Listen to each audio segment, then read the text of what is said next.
2021, we could not have imagined that the global economy, already in throes of a slowdown, would be pushed into an unprecedented contraction.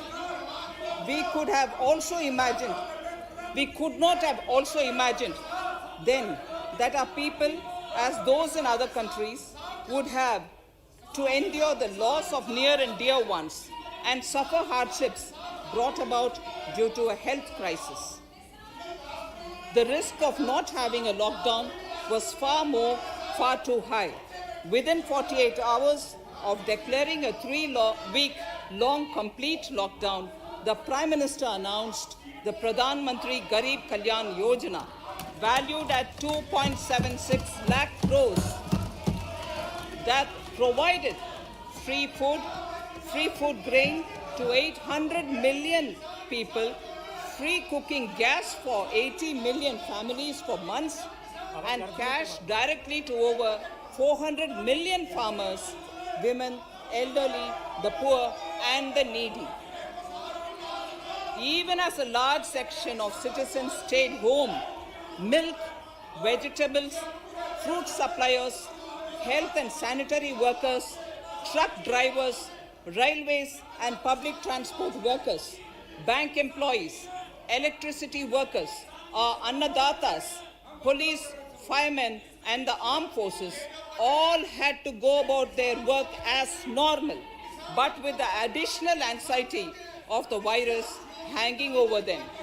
We recognize this, and I think I speak on behalf of everybody in this august house when I express my heartfelt gratitude to these men and women for how they were able to carry out their work and duty to provide for the nation's basics over those crucial months.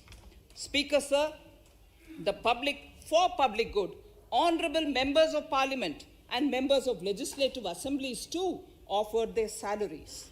In May 2020, the government announced the Atmanirbhar Bharat package.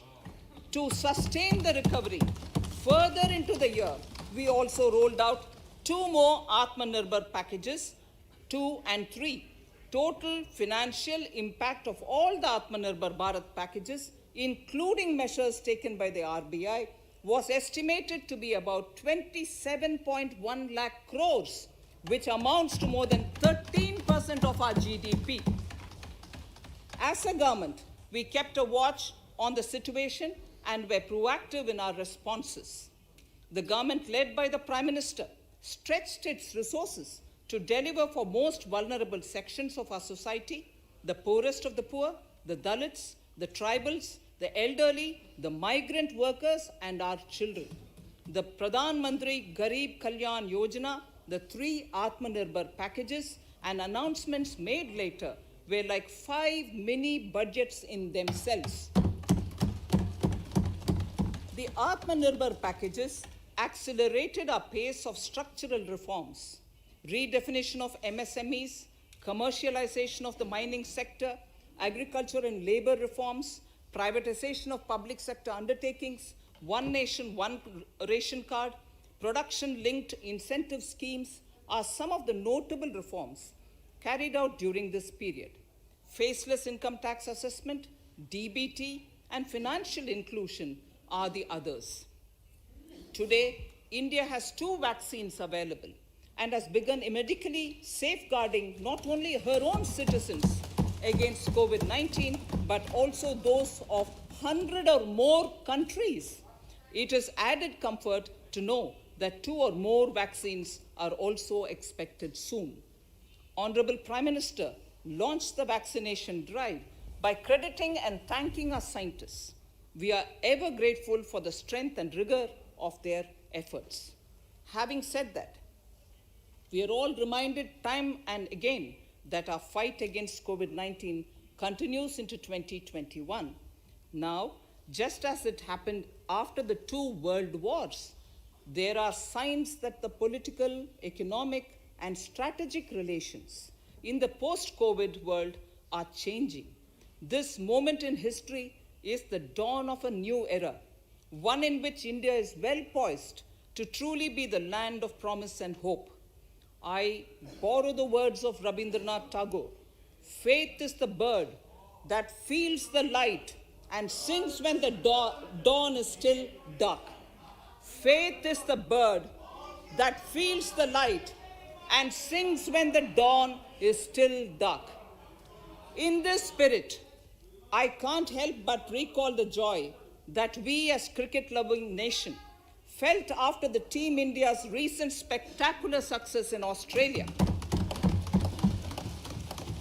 It has reminded us of all the qualities that we as a people, particularly our youth, epitomize of having abundant promise and the unsuppressed thirst to perform and to succeed. Today, data shows that India now has one of the lowest death rate of 112 per million population and one of the lowest active cases of about 130 per million. This has laid the foundation to the revival we are seeing now in the economy. This budget will be the first of this new decade. This budget will also be a digital budget, and that has happened with all your support. So far, only 3 times has a budget followed a contraction in the economy. All such contractions earlier were as a result of situations typical to India. This time, the contraction in our economy is due to a global pandemic, just like in several other countries. Having said that, I want to confidently state that our government is fully prepared to support and facilitate the economy's reset. This budget provides every opportunity for our economy to raise and capture the pace that it needs for a sustainable growth. 2021 is the year of many important milestones for our history. I mention a few of these. It is the 75th year of independence, 60 years of Goa's accession to India, 50 years of the 1971 India-Pakistan War. It will be the year of the 8th census of independent India. It will also be India's turn at the BRICS presidency, the year for our Chandrayaan-3 mission, and the Haridwar Mahakumbh.